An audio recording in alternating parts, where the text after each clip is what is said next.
온전한 예배가 숨쉬는 교회, 주님이 주인 되시는. 고마우신 아버지 하나님, 오늘도 복된 주님의 날 저들의 발걸음을 주의절로 인도해 주시고 딴 찬양과 기도와 말씀의 자리로 인도해 주신 은혜 참으로 감사를 드립니다. 오늘 하나님의 귀한 말씀을 들을 때에 무엇보다도 저희들에게 듣는 귀와 깨닫는 마음을 허락하여 주셔서 오늘 선포되는 말씀을 통하여 하나님의 뜻을 깨닫게 해주시고 또한 저희들에게 새 영을 부어주시사 믿음 안에서 굳건히 사는 귀하고 복된 시간 되어줄 수 있도록 하나님께서 은혜 내려 주옵소서.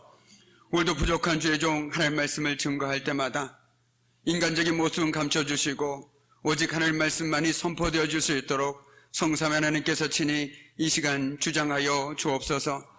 모든 것 주님께 온전히 의탁하오며 감사드리며 예수님의 이름으로 간절히 기도드립니다. 아멘. 할렐루야. 반갑습니다. 우리 반갑게 인사 나누겠습니다. 참 잘 오셨습니다. 네, 참 잘 오셨습니다. 네, 반갑습니다. 2층에서 내려오시니까 제가 굳이 위에를 쳐다보지 않아도 된 것 같아서 참 감사하고요. 오늘도 이렇게 밑으로 내려와 주셔서 너무너무 감사의 말씀 드리겠습니다. 날씨가 참 추웠다가 괜찮았다가 정말 종을 잡을 수가 없습니다. 추운 날씨 가운데 특별히 건강들 유의하시고, 하지만 날씨는 변덕이 심하더라도 우리의 믿음만은, 우리의 마음만은 늘 한결같아야 하겠지요. 한 주간 살아갈 때 우리의 삶이 우리를 어디로 몰아넣든지 간에 우리의 마음만은 늘 한결같은 마음으로 주님 앞에서 살아가는 저와 여러분의 복된 한 주가 되기를 이 시간 주님의 이름으로 간절히 축복합니다. 아멘. 오늘 말씀은 우리에게 너무나도 익숙한 말씀이고 잘 알고 있는 말씀입니다. 오늘 이 말씀 가운데 숨겨있는 보화를 발견할 수 있기를 다시 한번 간절히 소망하면서 준비한 하나님의 말씀을 증거하도록 하겠습니다. 오늘 여기 절망의 시대에 모든 기대와 희망이라는 것을 오직 주님께 걸고 살아간 사람들의 삶의 이야기가 담겨 있습니다. 이스라엘 백성들이 점점 번성해지자 애굽의 바로는 두려움을 느끼기 시작했습니다. 그래서 바로는 이스라엘 백성의 남자아이가 태어나면 그를 날강에 던져 죽이라는 끔찍한 명령을 내렸습니다. 이 절망의 시대에 과연 누가 하나님에 대한 믿음을 가질 수 있었을까요? 오늘 말씀은 이 불행한 시기에, 참으로 서슬퍼런 이 시기에 연약하지만 그럼에도 믿음으로 모든 것을 하나님의 손으로 흘려보낸 아주 평범한 사람들의 이야기입니다. 오늘 말씀에 하나님을 두려워하며 살았던 한 여인이 등장하지요. 바로 모세의 어머니 요게벳입니다. 요게벳은 모세를 낳고 남이 모르게 석 달 동안 길렀다라고 성경은 기록하고 있습니다. 모르겠습니다. 아버지들은 모를 수도 있겠죠. 그러나 어머니들은 아마 아실 것 같기도 합니다. 보통 아이가 태어나면 100일의 기적을 기다린다고 합니다. 100일 동안이 가장 힘든 시간이기 때문에 그렇다고 하지요. 100일 동안 애는 시도 때도 없이 깨어서 울고 보챕니다. 그래서 엄마가 잠잘 시간이 없습니다. 배고프면 울고 좀 누우면 울고, 그래서 100일이 지나야 그때서부터 진짜 잠을 잘 수 있다라고 하죠. 그래서 어머니들은 그것을 일컬어 100일의 기적이라고 얘기합니다. 제가 왜 이 말씀을 드리냐면, 오늘 모세의 어머니 요게벳은 석 달 동안 모세를 길렀다고 얘기합니다. 그렇다면 그 석 달 동안 모세가, 아기가 어머니 말을 잘 듣고 남모르게 잘 자고 그렇게 지냈을까요? 아이 아닙니까? 시도 때시 울고 보채고 정말 그 상황 가운데서 남모르게 석 달 동안 기를 때 그 어머니의 마음은 과연 어땠을까요? 기도하지 않고서는, 그 믿음 없이는 결코 할 수 없는 행동입니다. 아이가 점점 자람에 따라서 이제 더 이상 숨길 수 없는 상황까지 이르게 되었습니다. 그래서 이제 손수 갈대 상자를 만들지요. 그리고 나이를 거기에 담아서 날강 갈대 사이에 두었다라고 성경은 이야기하고 있습니다. 물론 이러한 그녀의 행동은 지극히 모성애에서 나온 것이기도 하지만 또한 하나님께서 그녀의 가족과 그 아이를 바로의 손에서 건져주실 것이라는 믿음에서 나왔다는 사실을 우리는 결코 잊어서는 안 됩니다. 믿음으로 그녀는 그 아이를 하나님께 흘려보내고 있습니다. 그 아이를 지켜주실 것이라고 믿었기 때문입니다. 그녀는 모든 것을 믿음으로 보았으며 믿음으로 행동했고 믿음으로 두려워하지 않았습니다. 하나님께서 이와에 함께 하시는데 두려워할 이유가 무엇이 있겠습니까? 내가 날강가 이 아이를 띄우지만 하나님께서 그 모든 위험으로부터 지켜주시고 이 아이를 꼭 가야 할 곳으로 편안히 인도해 주시리라. 그 믿음이 있었기에 정말 오늘 요게벳은 그 아이를 나일강에 띄워서 보낼 수 있었습니다. 우리가 어렸을 적에 저도 그렇지만 종이배를 접어서 가끔 물에 띄우지 않습니까? 물에 띄우면 어떻습니까? 나는 이쪽을 가고 싶은데 물결에 따라서 종이배가 다른 방향으로 가서 걸리거나 뒤집히는 경우가 있지 않습니까? 오늘 요게벳의 어머니의 마음이 어땠을까요?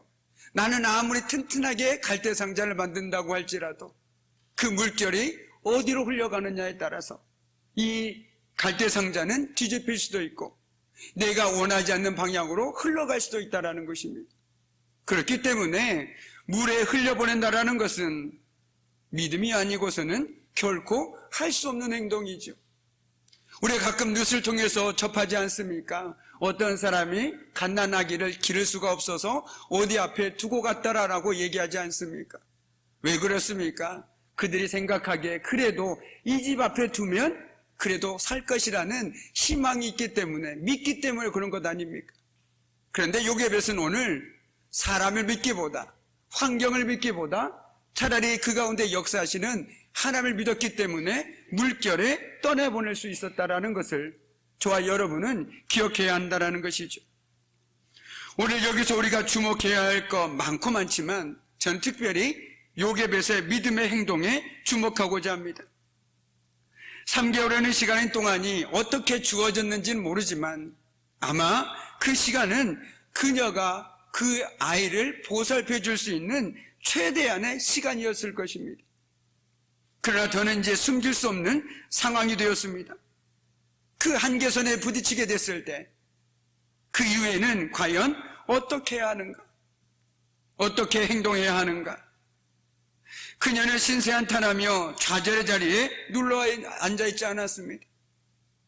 또는 하나님께서 알아서 해주시겠지 라는 생각으로 아무것도 하지 않은 채 기도만 하고 있지 않았습니다. 여기에 우리가 빠지기 쉬운 오류가 있습니다. 여기 이런 이야기가 있습니다. 아픈 아내를 둔 어떤 목사님과 장모님이 있었습니다. 같은 하나님을 믿었고 같은 신앙 안에 있었지만 신앙의 색깔은 너무나도 달랐습니다. 아픈 아내를 보면서 목사님은 병원에 가서 치료를 받아야 한다라고 말했습니다. 그때 장모님께서 이렇게 얘기했습니다. 말도 안 되는 소리다. 하나님께서 치유해 주실 것이다. 기도원에 가서 하나님께 기도해야 된다라고 우겼습니다.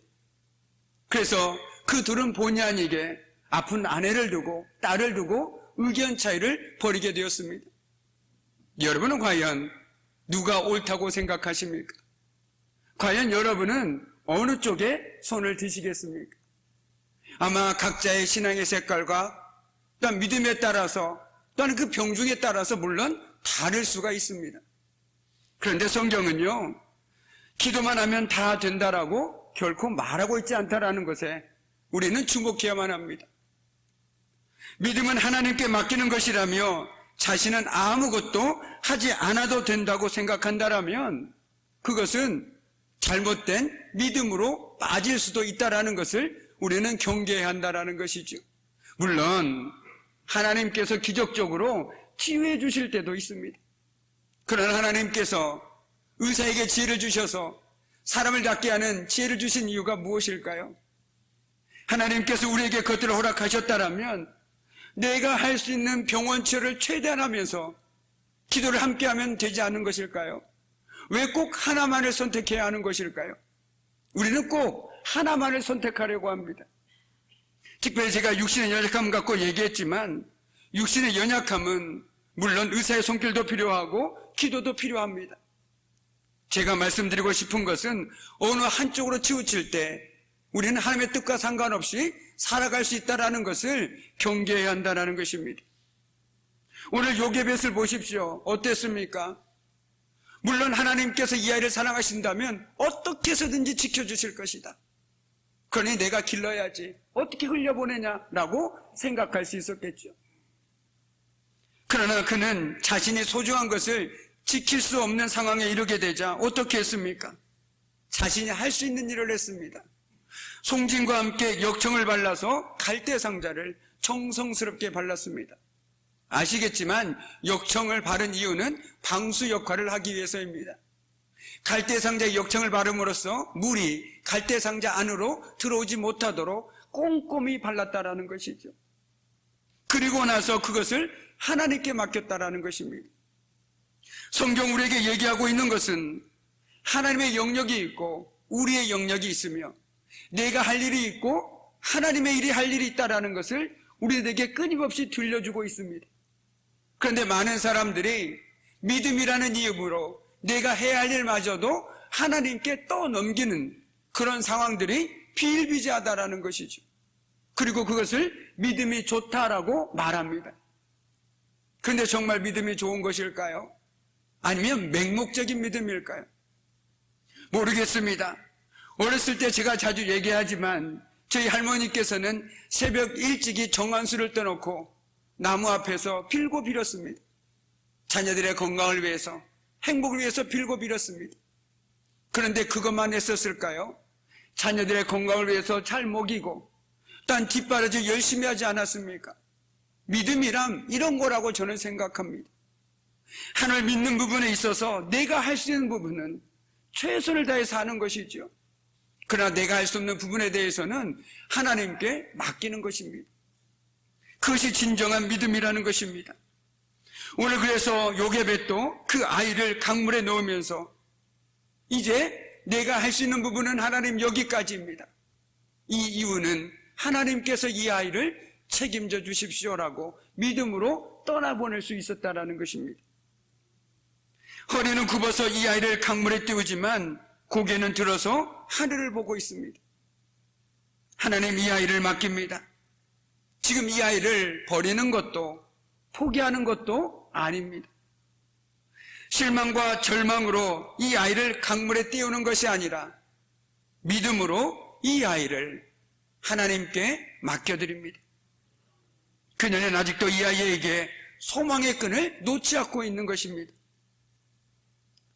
요게벳에게 하나님께서는 누군가의 손길을 통해서 아니 하나님이 개입하셔서 그 아들을 구해 주실 것이라는 믿음이 있었습니다. 믿음이 있었기에 그 아들을 하나님께 맡길 수 있었다는 것이죠. 하나님의 손으로 흘려보낼 수 있었습니다. 하나님께서 그 상황 가운데 개입하셔서 반드시 역전시키실 것이기 때문이죠. 바로 여기까지가 그녀가 해야 할 일입니다. 그러나 그 결과는 더 이상 그녀에게 달려있지 않습니다. 내가 아무리 역청을 꼼꼼하게 바른다고 할지라도 하나님께서 그 가운데 함께하지 않으시면 그 바구니는 뒤집힐 수도 있습니다. 그리고 원하지 않는 방향으로 흘러갈 수도 있습니다. 이제 우리의 손을 떠나버렸습니다. 이제 전적으로 하나님께 달려있는 것이죠. 이것이 바로 하나님의 주권을 인정하는 사람의 온전한 맡김입니다. 하나님 내가 할 걸 다 해봤는데 이제 내가 더 이상 할 수 있는 것이 없습니다. 이제 결과에 상관없이 하나님께 온전히 맡깁니다.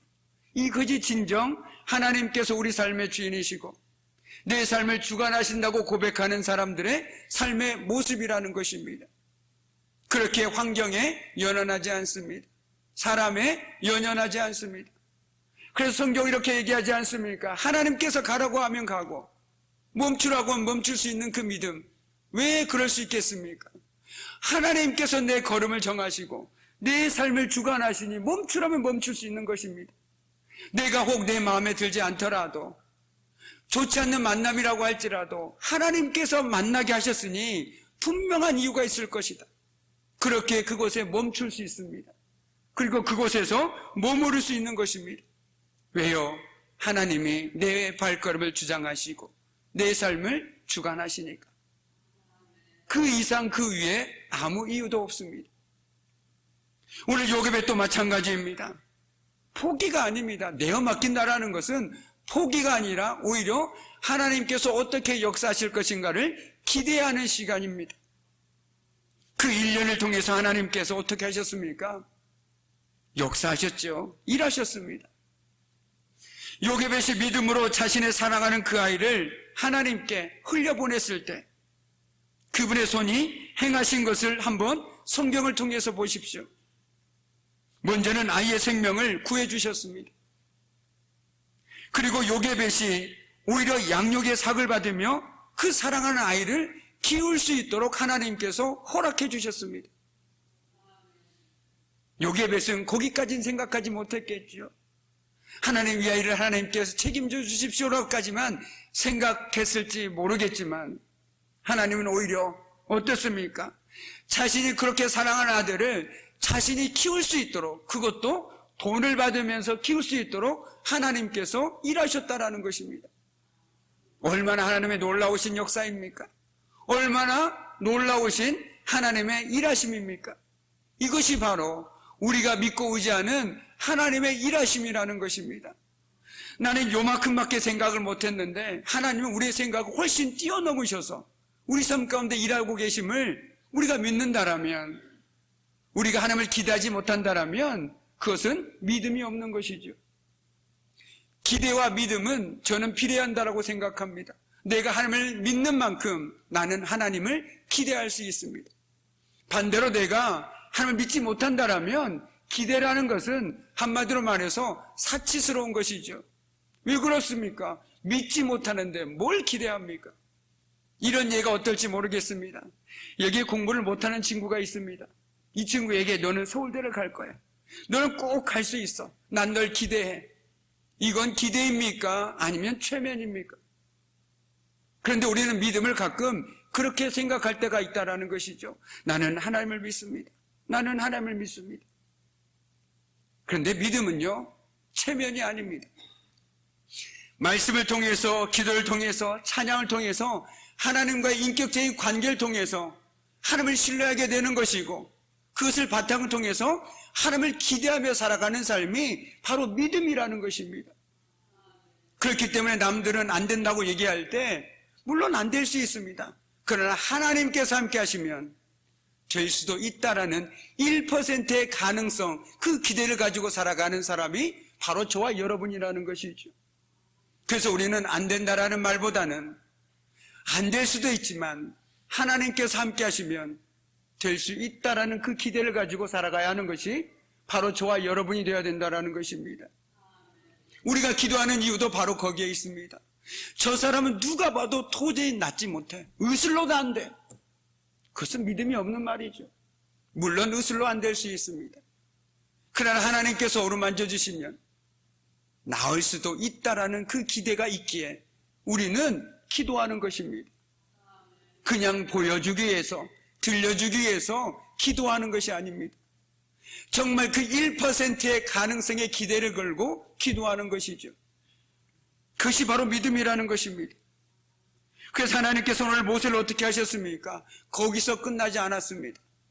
강물에 버려졌던 아이를 건져주셔서 자기 어머니에게 키우게 하시고 나중에는 이스라엘의 지도자로 세우셔서 그를 통해서 어떻게 했습니까? 애굽에서부터 약속의 땅으로 인도해 가는 대단한 일을 하나님께서 이미 계획하고 계셨다는 것입니다. 저와 여러분이 그 믿음을, 그 눈을 가질 수 있다면 우리의 삶은 분명 다를 것입니다. 우리 교회를 바라보는 눈은 다를 것입니다. 사람을 바라보는 눈 역시 다를 수밖에 없을 것입니다. 내 환경을 바라보는 눈 역시 다를 수밖에 없습니다. 아이고 죽겠네, 더 이상 못 살겠네 라가 아니라 하나님이 함께 하시면 내 삶도 달라질 수 있지 않겠는가? 하나님께서 내 삶에 개입하시면 언제든지 역전되지 않겠는가? 이 믿음이 있다라면 우리의 삶이 늘 똑같아도 사도 바울의 권면처럼 우리는 감사할 수 있고 기뻐할 수 있고 쉬지 않고 기도할 수 있는 것 아니겠습니까? 그런데 이 믿음이 없으면요, 그 사도 바울의 권면이 마치 족쇄가 돼버립니다. 기쁜 일도 없는데 뭘 기뻐하라는 것인지, 감사할 것도 없는데 뭘 감사하라는 건지, 왜 교회만 가면 쉬지 말고 기도하라는 건지 도통 이해할 수가 없습니다. 당연하죠. 이것이 보통 우리의 마음이기 때문에 그렇습니다. 그러다 보니 어떻게 합니까? 억지로 감사하고 억지로 기뻐하고 억지로 기도합니다. 거기에 어떤 능력이 있겠습니까? 제가 언젠가 말씀드린 것처럼 저는 선불 감사를 좋아하지 않습니다. 미리 감사한다. 그것은 마치 하나님 내가 이렇게 했으니까 해주셔야 됩니다. 기브 앤 테이크와 똑같다라는 것이죠. 차라리 하나님께서 이걸 안 해주셔도 감사합니다라고 미리 감사한다라면 괜찮지만, 하나님께서 내가 원하는 걸 들어줄 줄 믿고 감사드립니다. 이건 뭡니까? 무언의 압박이죠. 하나님 내가 감사했으니까 하나님께서는 반드시 들어주셔야 됩니다. 그런 사람들은 보통 그 삶이 되지 않으면 시험에 듭니다. 낙심합니다. 그리고 믿음에서 실족하기도 합니다. 선불 감사가 나쁜 것이 아니라 감사를 하되 어떤 결과를 정해놓고 감사하지 말라는 얘기라는 것이죠. 그것은 하나님이 원하는 감사가 결코 될 수 없음을 우리는 기억해야 할 것입니다. 오늘 다시 말씀으로 돌아와서 내가 하나님을 믿고 하나님이 내 삶을 주관하심을 고백할 수 있을 때 우리의 모든 삶은 늘 기쁨과 감사와 기도로 충만해질 수밖에 없습니다. 왜요? 하나님을 기대하니까. 하나님 왜 나를 이곳으로 보내셨습니까? 하나님 왜 이 사람과 나의 만남을 주셨습니까? 나에게 왜 이런 어려움들과 시련들을 주셨습니까? 이걸 통해서 나에게 과연 하나님께서 주시고자 한 것이 무엇입니까? 기대할 수 있다는 것이죠. 저와 여러분 역시 어떤 순간이 되면 가장 소중한 것을 인생의 강에 흘려보내야 할 때가 있습니다. 끝없이 흘러가는 세월의 물결 때문에, 또는 예측 불가능한 상황의 물결 때문에 사랑하는 자녀를, 또는 직장을, 재물을, 건강을, 또는 심지어 생명까지도 흘려보내야 할 때가 반드시 찾아옵니다. 저와 여러분은 지금 하나님께 무엇을 흘려보내며 살아가고 계십니까? 세상 사람처럼 시간에 밀리고 상황에 밀려서 어쩔 수 없이 나의 소중한 것을 흘려보내지 마십시오. 내 가장 소중한 것들을 믿음으로 하나님께 온전히 흘려보내시기 바랍니다.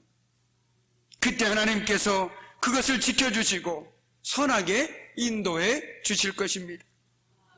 이제 말씀을 마무리 짓도록 하겠습니다. 오늘 말씀 보면 참으로 암울한 상황이죠. 하나님이 함께 계시는가? 하나님은 일하고 계시는가? 마치 하나님이 침묵하시는 듯한 상황들입니다. 그런데 가만히 보니 하나님은 이 모든 상황 뒤에서 일하고 계셨음을 우리는 깨닫게 됩니다. 그런데 하나님이 일하고 계심을 느끼는 데는 바로 믿음이 필요합니다. 믿음은 보이지 않는 것들의 증거이기 때문입니다. 오늘 요괴벳의 믿음을 통해서 우리의 삶을 들여다봅니다. 그 절망의 순간에 오직 믿음으로, 묻지도 따지도 않고 오직 하나님을 신뢰하는 믿음으로 하나님의 손으로 흘려보냈을 때 하나님께서는 그녀가 생각하지 못한 방법으로 그 상황을 역전시키셨습니다. 우리 삶에는 왜 하나님의 역사가 일어나지 않는 것일까요? 혹 그렇다면 우리가 아직도 하나님께 맡긴다고 얘기하면서 온전히 맡기지 못하고 우리가 두 손을 꼭 쥐고 살아가고 있기 때문인지도 모르겠습니다. 하나님께서는 저와 여러분의 삶을 주관하고 계십니다. 믿음으로 하나님께 흘려보내십시오. 그분께 모든 것을 걸고 한번 살아보십시오. 하나님께서는 말씀대로 역사하실 것입니다. 그리고 하나님께서는 반드시 우리 삶 가운데서도 개입하시고 일하여 주심으로 우리의 삶을 역전시켜 주실 것이라고 믿습니다. 아멘. 우리 함께 기도하겠습니다. 우리의 삶을 주관하시는 하나님 아버지, 오늘 요괴벳의 믿음을 통해 우리의 삶을 들여다봅니다. 그 절망의 순간에 오직 믿음으로 하나님께 흘려보냈을 때 하나님께서는 그 상황 가운데 그녀가 생각하지 못하는 방법으로 그 상황을 바꾸어 가셨습니다. 주님, 우리도 믿음으로 우리 삶의 모든 것을 주님의 손으로 흘려보내려 합니다. 주님의 선하신 뜻대로 응답하여 주시고 인도하여 주옵소서. 예수님의 이름으로 기도드립니다. 아멘. 이제는 우리 주 예수 그리스도의 은혜와 아버지 하나님의 말할 수 없는 사랑하심과 성령의 사귐과 임재와 다스리심이 오늘 요괴벳처럼 믿음으로 모든 것을 하나님께 흘려보내며 살아가기를 결단하는 사랑하는 성도의 삶과 그들의 가정과 일터와 사업장 위에 그리고 사랑하는 교회 위에 이제부터 영원토록 함께 하시기를 간절히 축원하옵나이다. 아멘.